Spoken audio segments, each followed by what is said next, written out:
We'll start at 7 in a minute. Okay.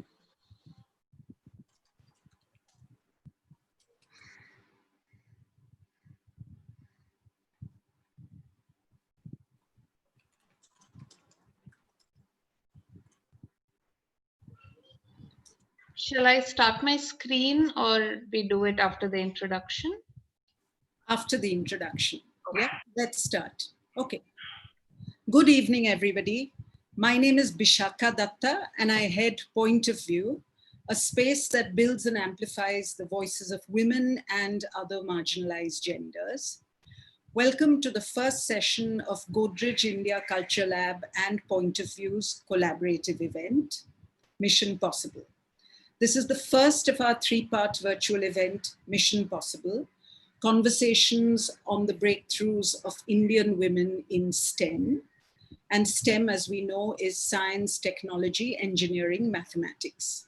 For today's session, we have a masterclass from two spectacular speakers, Nandita Jayaraj and Aashima Dogra from thelifeofscience.com. Today's event is really special for us. In fact, both the lab and the Point of View teams have been working on it for more than a year, but we had to cancel the event in March because of the public health warnings around the pandemic.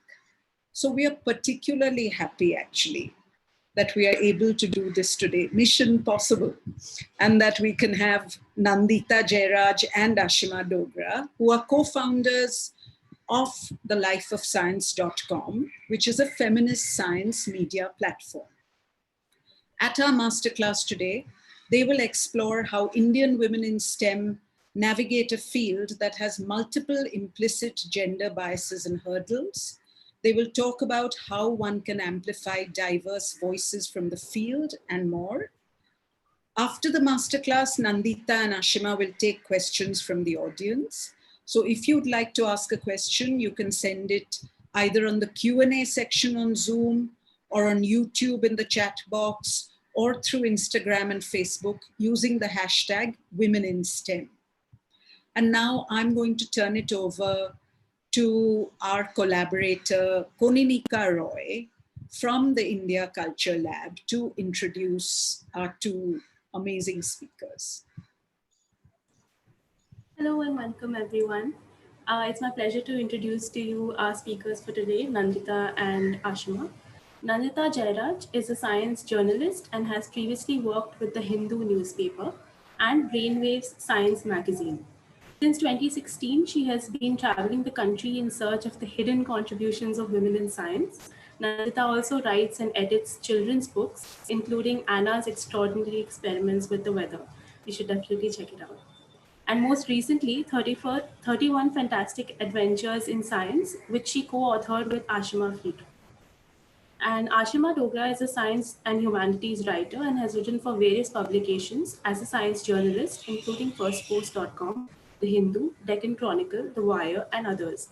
She has been an editor of popular children's science magazine Brainwave and author of the children's book Fly in Space.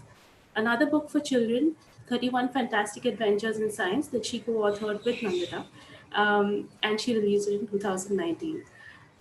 Welcome to both of you. Just a final word. Finally, I would like to welcome our sign language interpreters as well for the evening, Pinky and Preeti, who are joining us from Access for All. For those of you who would need sign language interpretation, we request that you keep the sign language interpreter pinned to your screen. If we are tweeting or if you're tweeting or Instagramming about this talk, do so using the hashtag #WomenInSTEM. That's it from you, and over to you, Nandita and Aashima. Thanks for the nice introduction. Hello, everybody. It's nice to be here and see this finally happening. As you know, this was scheduled for March and I was already in Mumbai for the event, but the pandemic fears just hit us and then it didn't happen in a span of just 2 days. It was cancelled. So I'm happy that it's happening now and I hope you can, it can intrigue you, this conversation, and open up many questions. So today I'm joining you from north of India. I live in close to Palampur. It's a small city in Himachal Pradesh. And I'll be talking about a project that we lovingly call lab hopping. This is a name that we picked for ourselves because when it just started, the project, this was in 2016, me and Nandita were literally hopping through labs across the country, looking for stories and wanting to meet Indian women in science.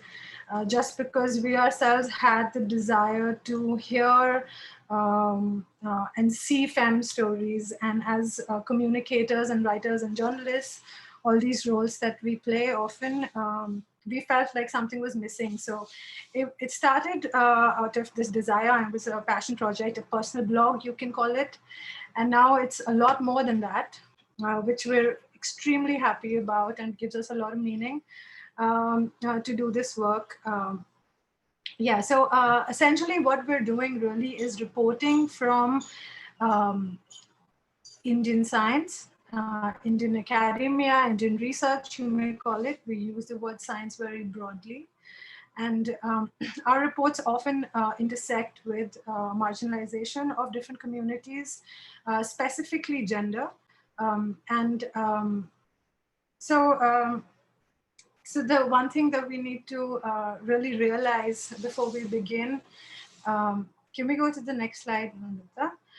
Is that what we're intersecting with this thing called gender is very weakly understood in the sphere that we're reporting from.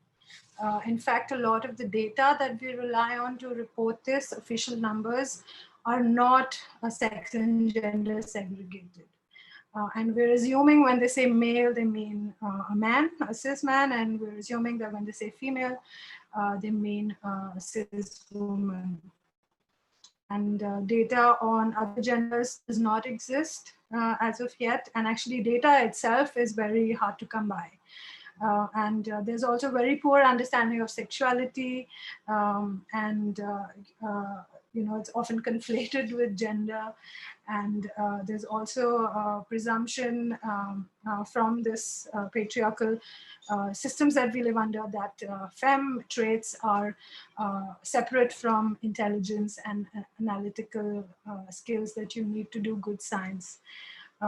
So that's something I wanted to put out there. And also with the next slide, I'd like to kind of reform and establish that patriarchy persists in Indian science. This is our three conclusions of one of the first studies done properly by the Indian science community on gender. The study concludes that there is women studying science and teaching science, but this is not true of women doing science. So women scientists are not so easy to come by. And then it says, the third point is very interesting. It says the percentage of women faculty and students in science and engineering decreases with the perceived high status of the institution, as well as increasing position of authority within the hierarchy.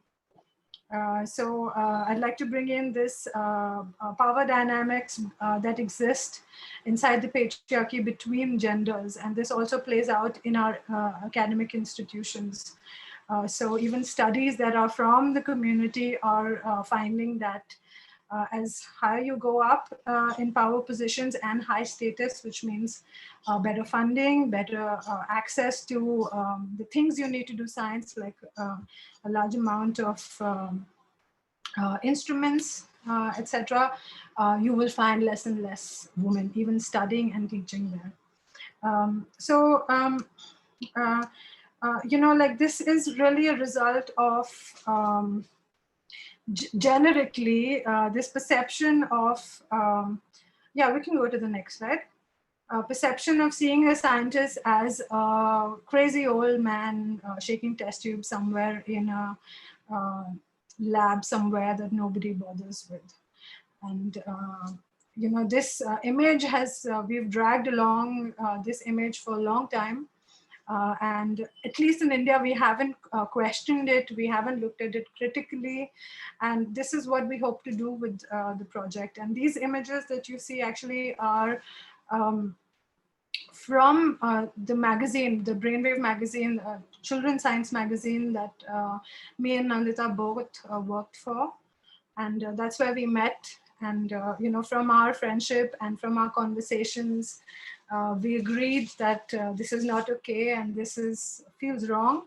We try to change this to the next slide. So these are some of the examples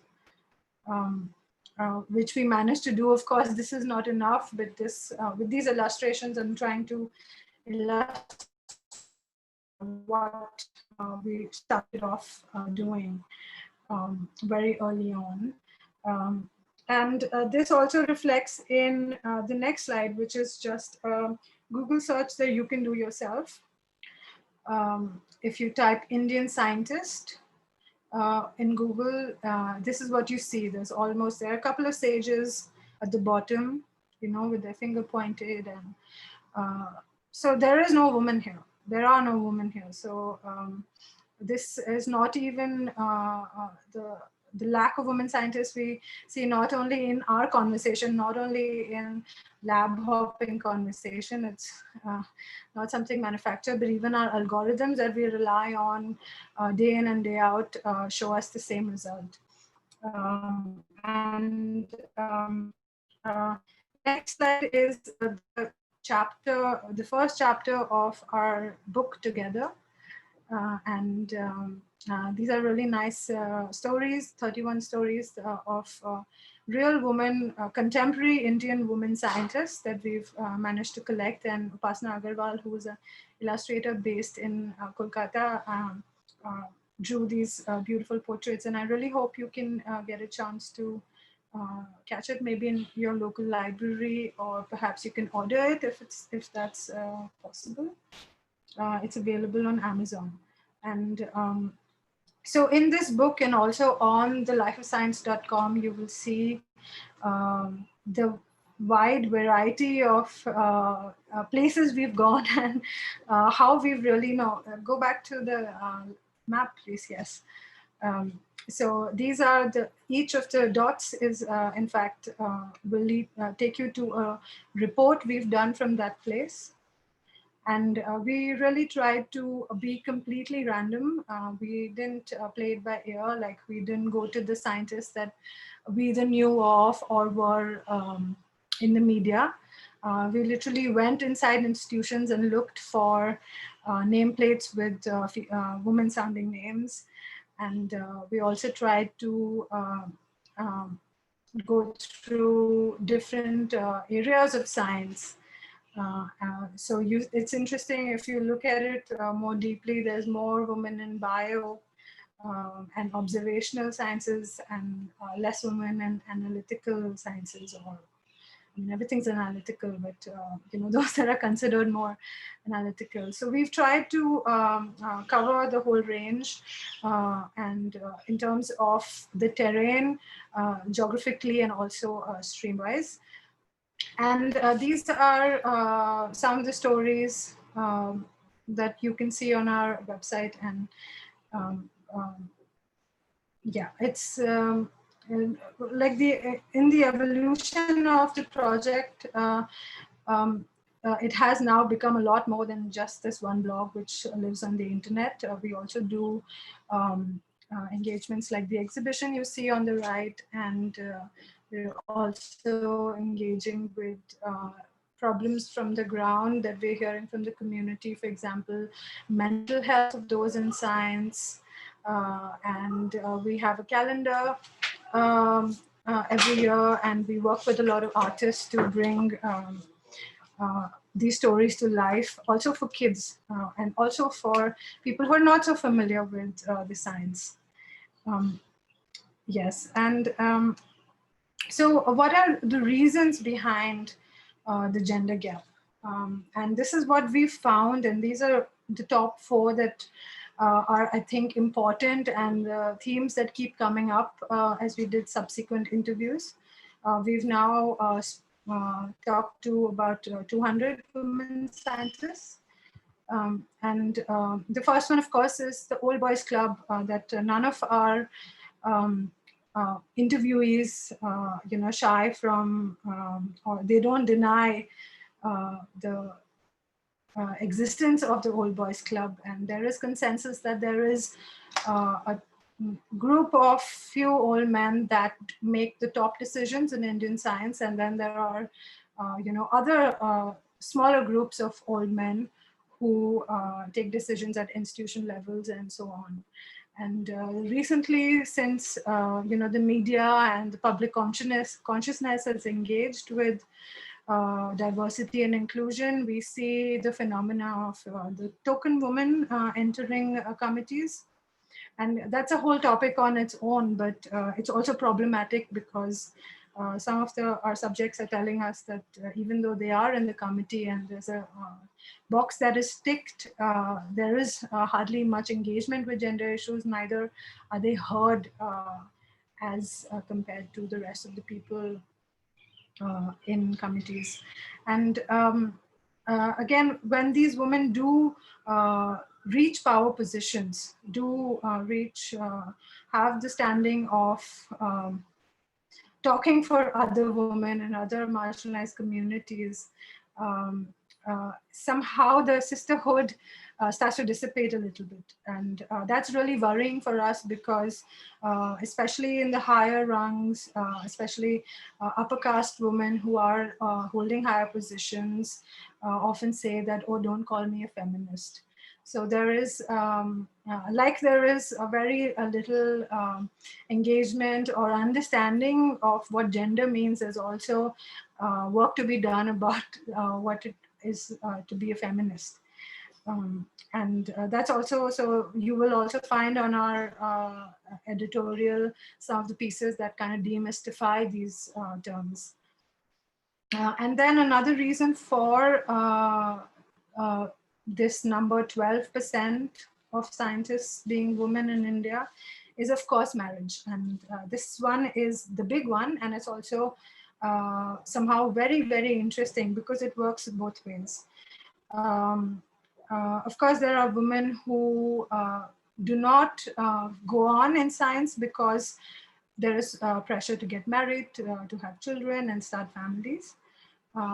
But also, some women tell us that only after they got married could they hope to go ahead in their science, to reach the forefront of science, because they have the support of their husbands. And there is one study which was done in Bangalore that found that there are more single and childless women in Indian science than cis men of the same demographic. So this tells us that there is a strong bias playing out against women who have kids and who have families.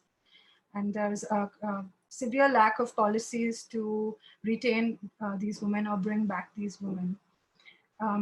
And related to marriage is also this phenomena of the spouse scientist, because a large chunk, around 30% of our interviewees are married to scientists.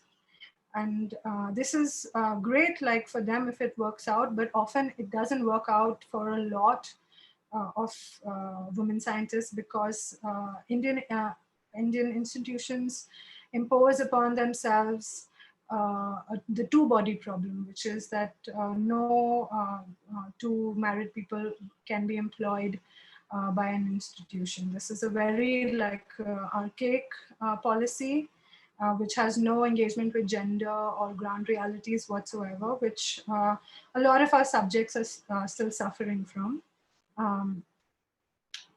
Yes, and yeah, so these are some of the many findings we found.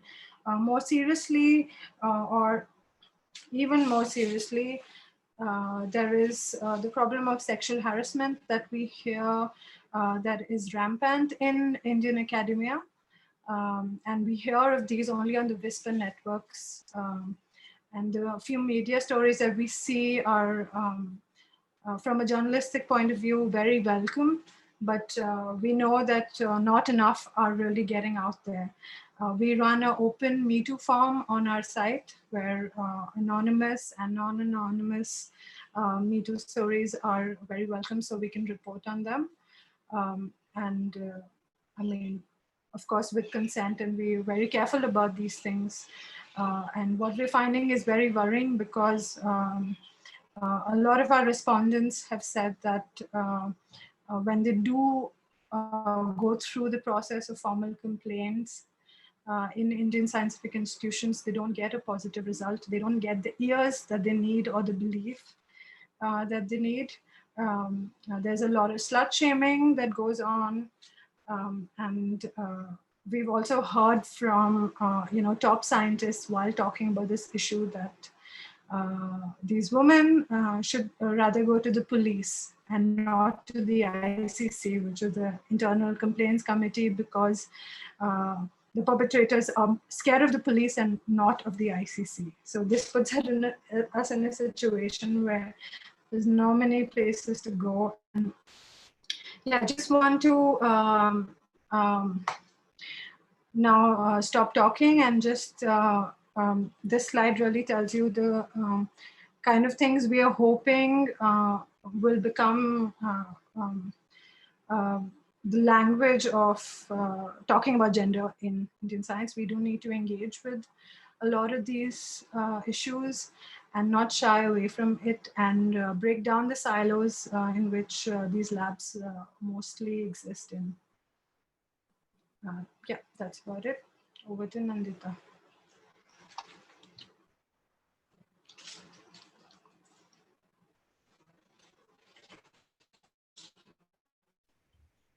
Hi everyone.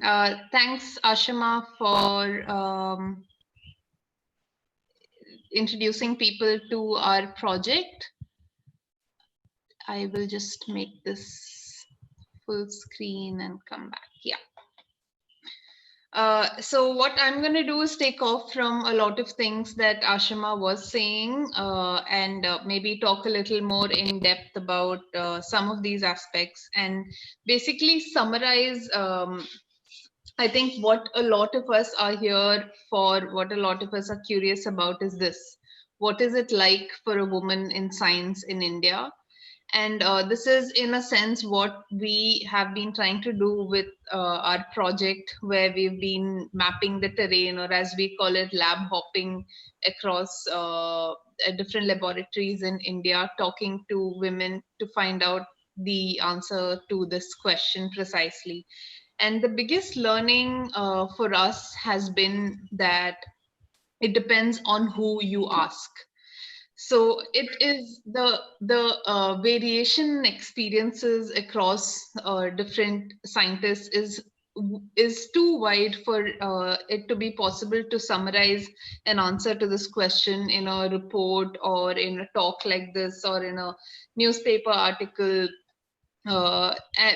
simply because there are too many different parameters that come into play.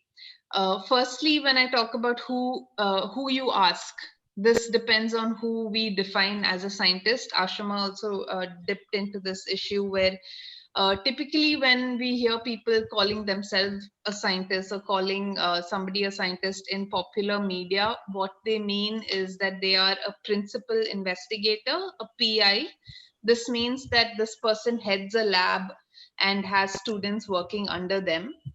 But in reality, PIs make a very, very small subset of the people doing science in India. If we can be broad and define scientist as anybody who's doing research, who's finding out new things, then a bulk of these are PhD students, postdoctoral students, lecturers who also do research in universities, and lab technicians.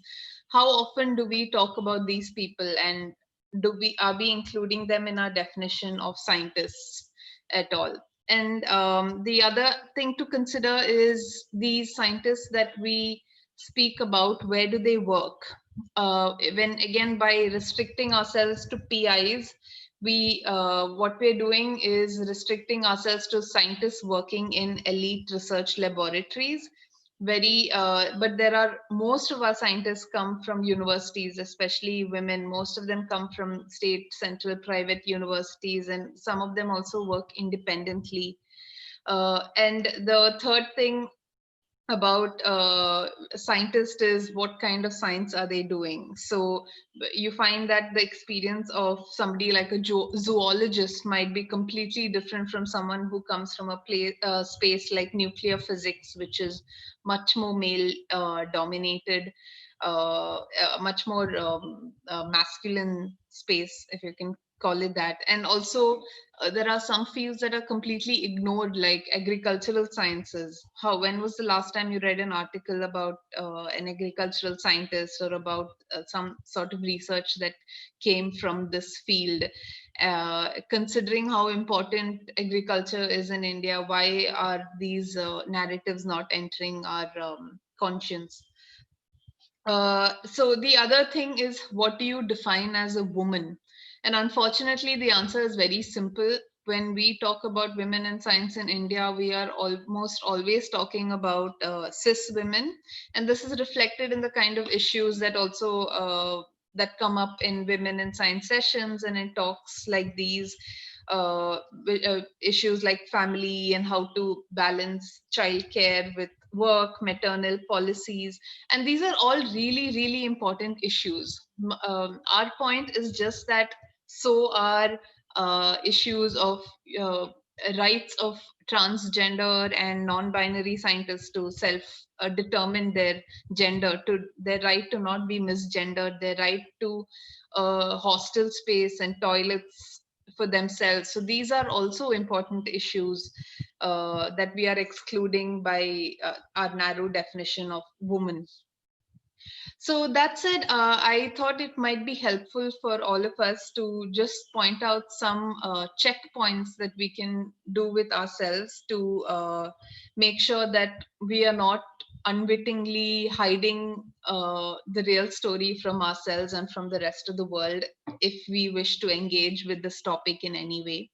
And one of my one question that I find really fascinating ever since I became aware of it was, are we focusing on the superstars? And by superstars, I don't necessarily mean the Shah Rukh Khans or the Rajnikants of science, because of course science rarely reaches that level of superstardom. But I don't even mean Nobel Prize winners, or in the Indian context, Infosys Prize or the Shanti Swarup Bhatnagar Prize winners. It could even be a local, maybe a star scientist within a department of a research institute. So are we only looking for these kind of people who have somehow made it, in a sense?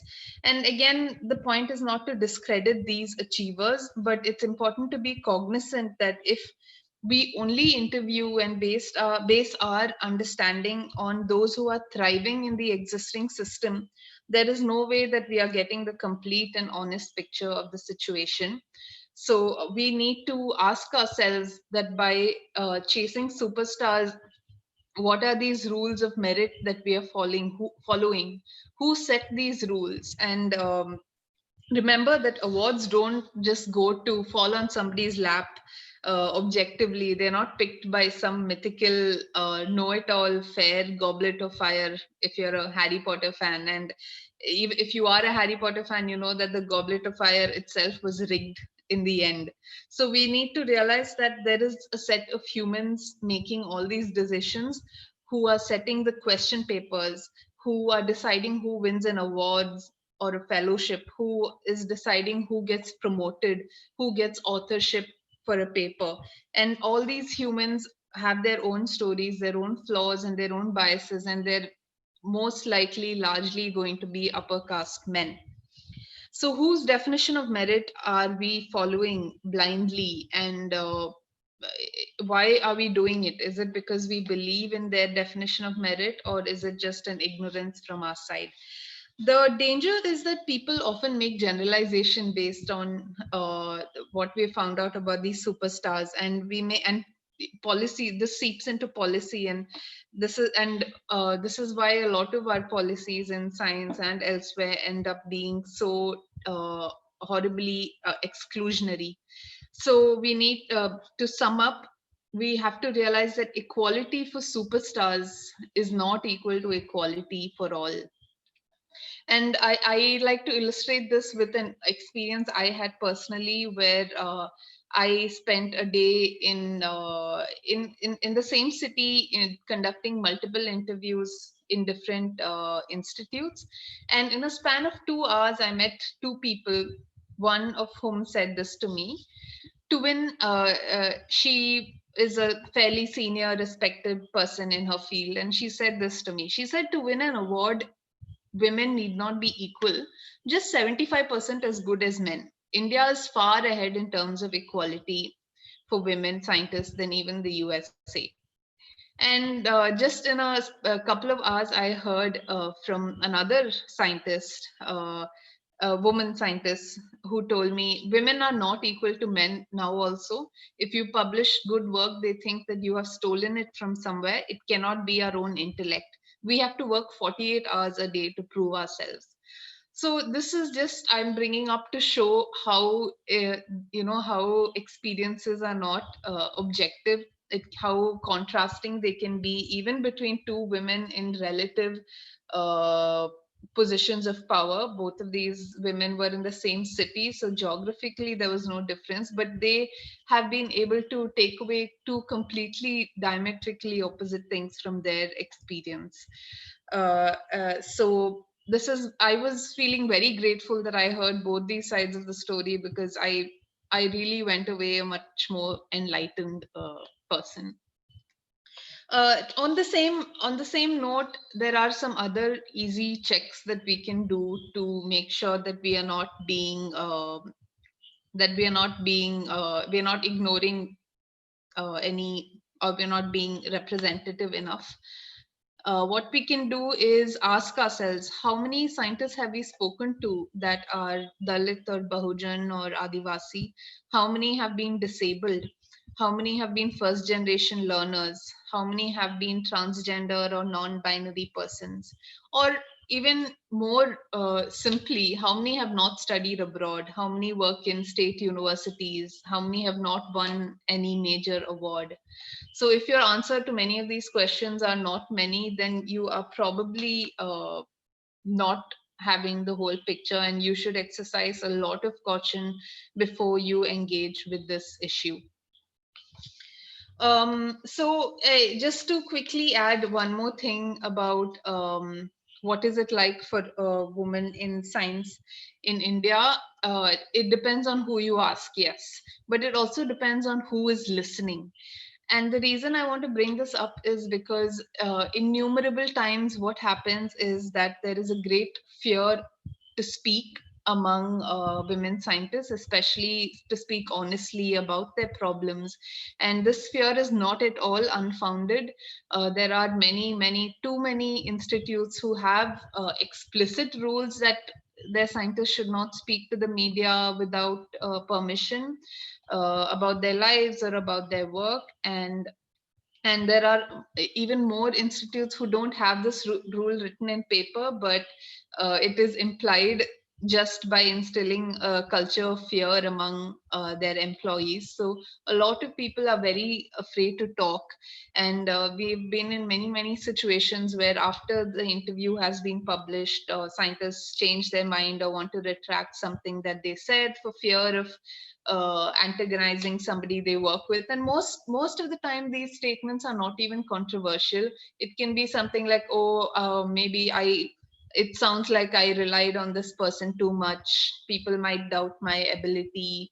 Or it could be something like, oh, my coworker might be offended because I said that they don't know how to communicate with women. So there are a lot of cases when this is happening. And the interesting thing is that this is not interesting thing is that this fear is sometimes more with scientists who are up the ladder, who have who are more set and who are more in positions of power, presumably because they feel they have more to lose, and they feel that these battles are not worth putting their their career rise at risk for. It's and on contrast, women who are lower down the rung and scientists from the margins are a lot more vocal and about these issues, because likely it is a matter of survival for them. It is a matter of them having the right to exist, having the right to function in this space. And we also see that the sisterhood that Aashima brought up is stronger among these groups than among people on the top who tend to be more individualistic. So that is pretty much what I wanted to say. And my ending message to everybody would be is to be a little humble and to look for gaps to understand better. Nobody, even we, don't understand the issue fully, but keep looking for the gaps and try to get a better understanding of what is wrong by talking to more people. Very quickly, this is our book, which is available on Amazon. So please do support us by getting yourself a copy. And also, we could really, we're an independent group which don't have any kind of sustained funding, no salaries or anything. So we have some crowdfunding portals that you can support us by if you are at all affected by what we have said. Thanks. And now we can move on, I think, to the questions. Yeah, thank you so much, Aashima and Nandita. That was really thought-provoking. And I think all of us were captivated during this really insightful masterclass and in awe of all the work that Life of Science has done so far. So we are moving on to the questions right now. And just for people who've tuned in right now, you can send your questions on the live chat on YouTube or as a comment or on the hashtag Women in STEM on Twitter, on our Instagram story, or as a comment on our latest Facebook post. I think the Culture Lab and Point of View teams are looking at all of this. So please do send in your questions using any platform that is convenient to you. So let's look at what has come in by way of, yeah. So one of the questions that's come in actually is, efforts to drive women's participation are seen across the world. Is there something particular to the South Asian context that needs to be kept in mind while building strategies of equality here? Mm-hmm. I can quickly say what is on the top of my mind. So there are a lot of very different. I had the opportunity to be part of what do you call it?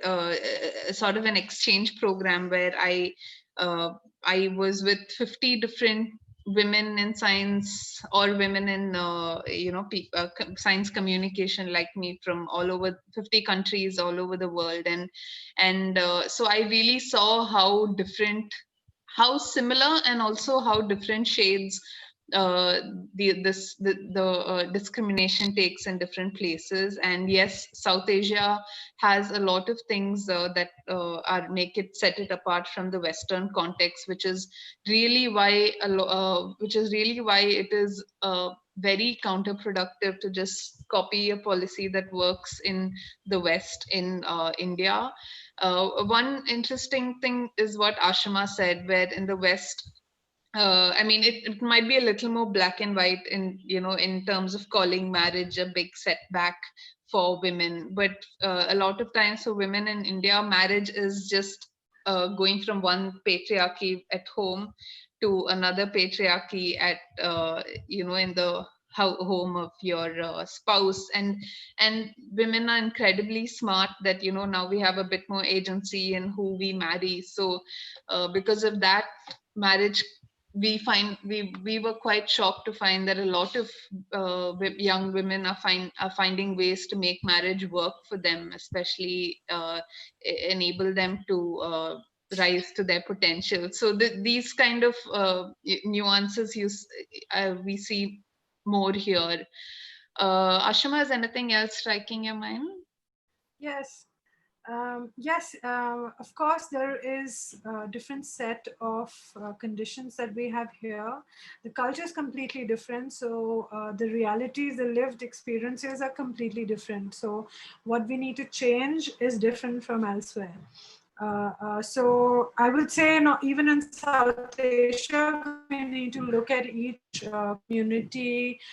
Even India itself is large. So we need to look at each place, and we also have different laws. We have different policies. So of course we need to do that. And there's a big difference in this, especially with the conversation on women in science. From how it's talked about in the US, for example, there's a more blue and pink, division happening there. So there is, from the beginning, there is, boys get this and girls get this. That's a lot more there. I would say that's one of the good things in India, actually, because our population is more aspirational. So we actually don't expect, except maybe physics and math. In higher education of students choosing the sciences, there is not a big gender gap. But it's as you go higher. But in other countries, you will see this from the beginning. So that's how we know where we need to intervene. Yeah. Okay, there's suddenly a bunch of questions. So let's move to the next one, which is from Sunaina Maiti, who's on Zoom. And Sunaina says, lovely conversation by both of you. Just curious to know whether it's only in the field of STEM that we find less and less women as we go up the ladder, or is it the same in most of the professions? Maybe in social science subjects, we find more women in comparison to science subjects. So if either or both of you would, yeah. Yeah, I mean, this is a question that we get often, that isn't this so even in corporate? Isn't this so everywhere else?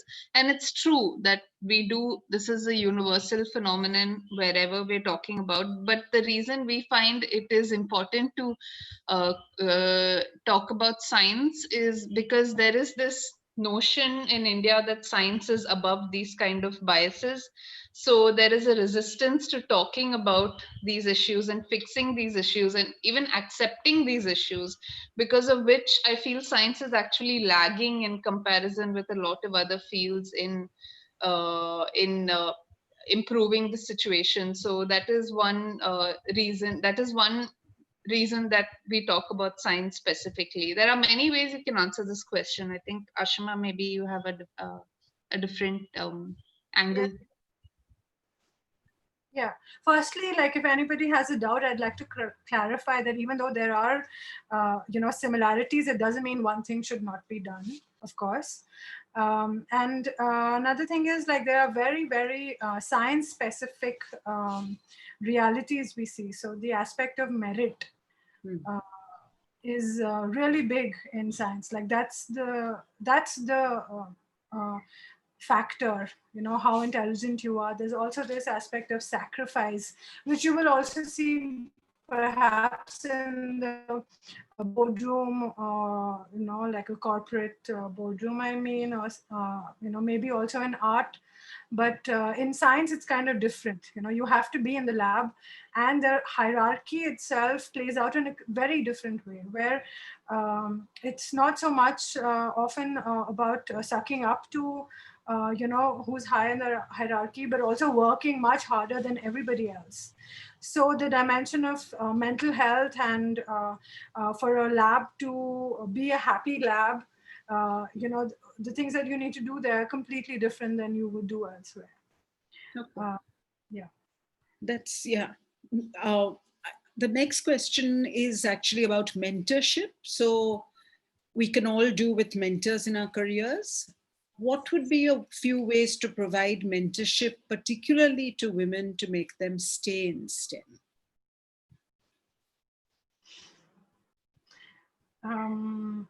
That would be a very good question, and also a call for the women scientists who are already there.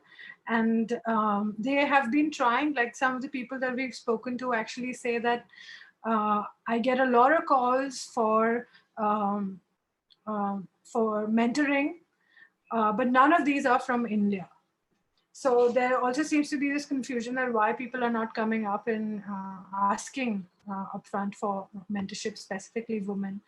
And also there is some looking into that needs to be done about, self-reflection, like how do women in science students look at themselves?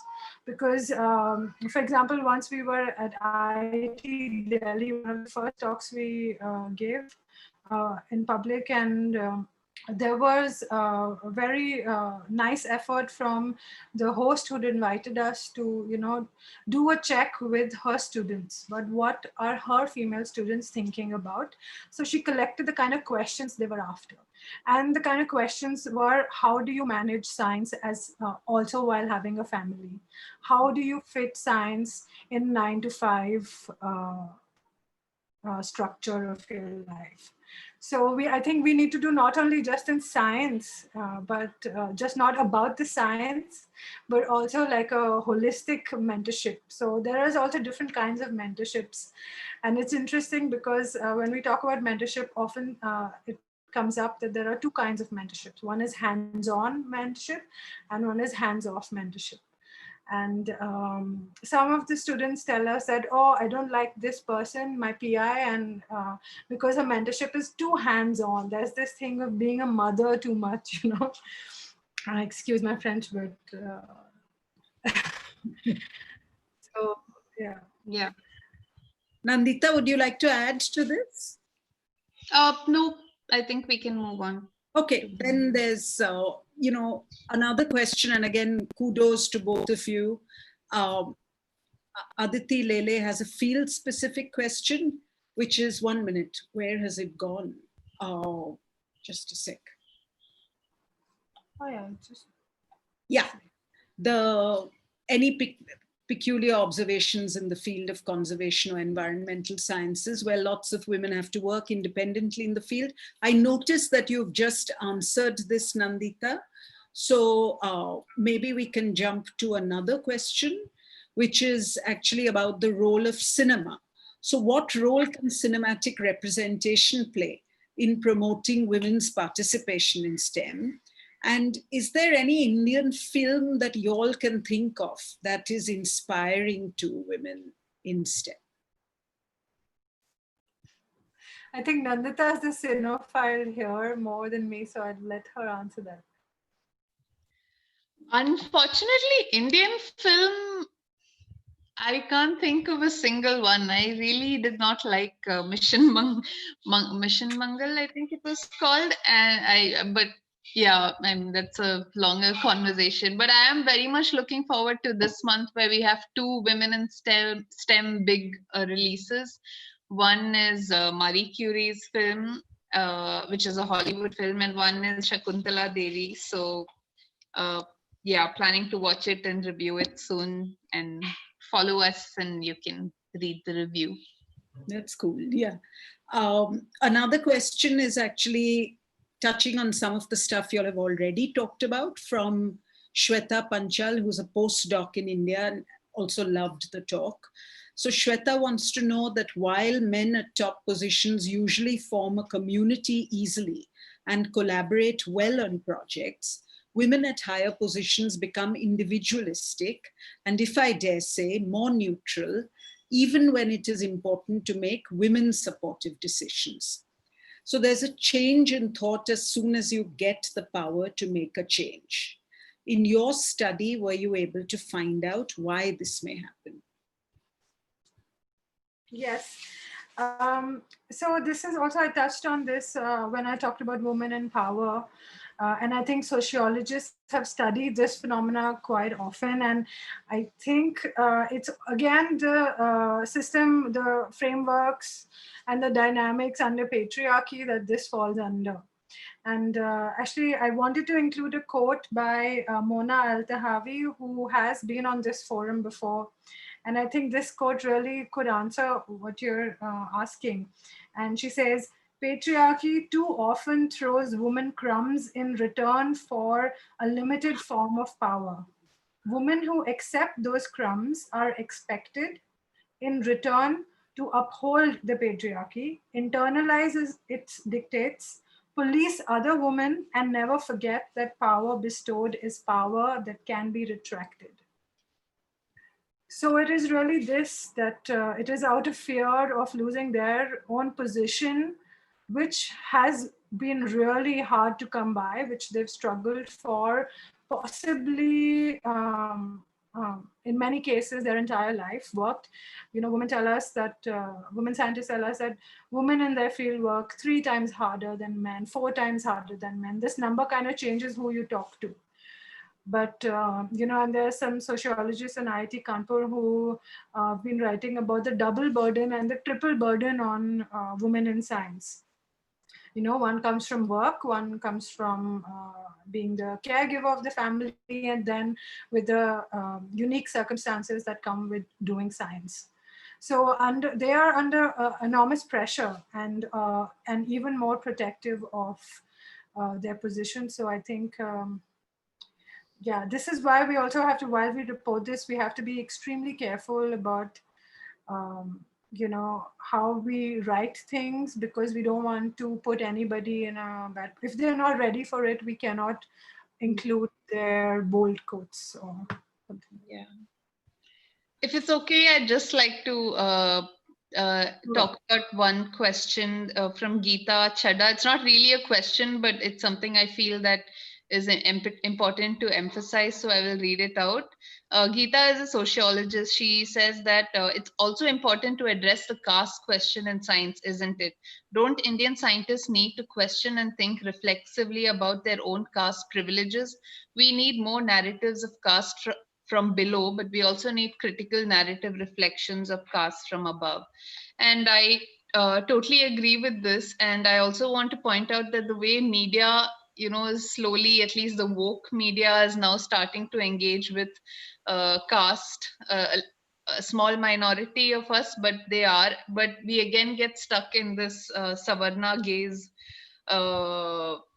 way of doing things, where it's our own Savarna reporters who go and look for stories, and invariably some of these stories just get a lot of hits, and they thrive too much on the trauma aspect of things. And we have to ask, who is this helping, who are we writing for, and what is coming out of this? So we, as media, what we should do is really free up space for people from these communities themselves to write about not just these issues, but write about anything in science that we, you know, do. So really, representation needs to start there, and we have to stop making excuses that, oh, I really wanted more representation, but I couldn't find anybody. That is a very, very lazy excuse that maybe we ourselves have thought in the past, but in the past year or two, we have found that there is really no shortage of articulate and very, very brilliant people who are available from different marginalized groups. Yes. Yeah. Go ahead, Aashima. Yeah. I'd like to add that this is extremely important, the point that Geeta is making. You know, because it's a multiplication of what you see inside institutes is just what has been the social structure in India from time immemorial. You know, it's been like this, and specifically because it's knowledge making. And knowledge making is thought of to be, you know, the area of the upper castes, the Brahmins, with their scriptures, etc.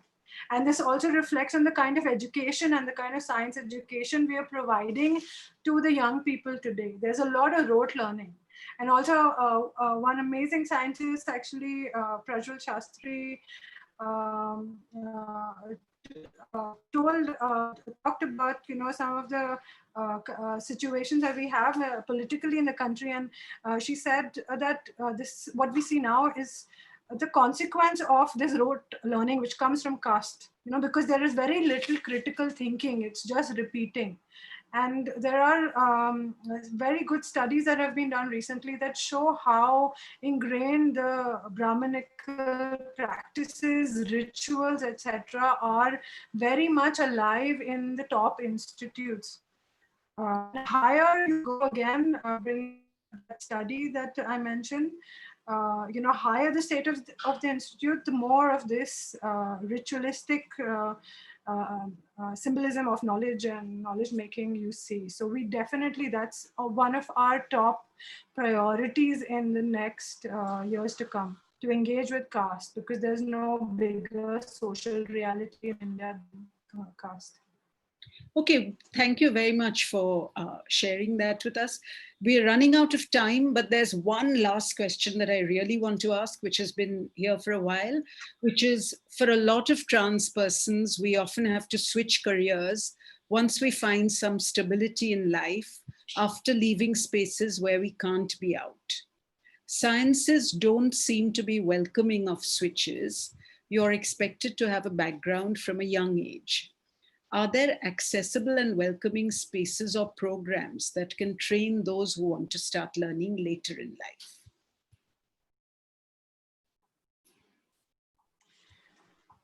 Not that I'm aware of, I'm afraid, unfortunately. I think this work has to be done, but maybe I'm ignorant of these programs. Nandita, anything you'd like to contribute to this? I actually missed the last part of the question. Can you repeat that, Vishaka? Yeah, the last part is basically, are there accessible and welcoming spaces and programs that can train those who want to start learning later in life?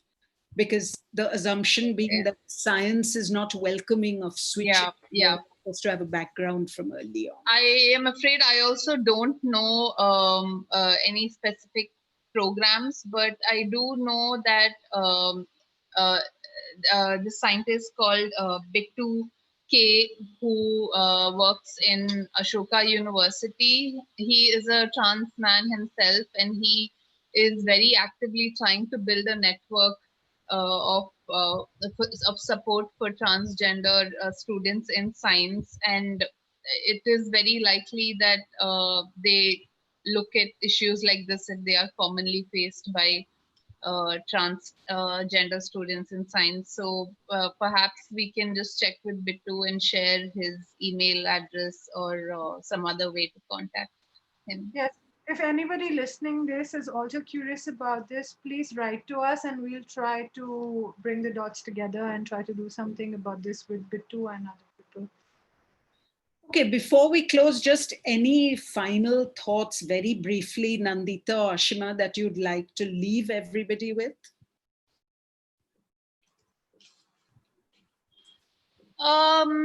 Not really, but I really want to thank Pinky and Preeti for doing this. I'm sure it was not very easy. We've also not really we didn't, I mean, we have never, maybe we should have spoken slower. I'm sure there's many ways we could have made their job easier, but thank you for doing this. Yeah, thanks a lot. Thank you so much. Aashima, any closing thoughts?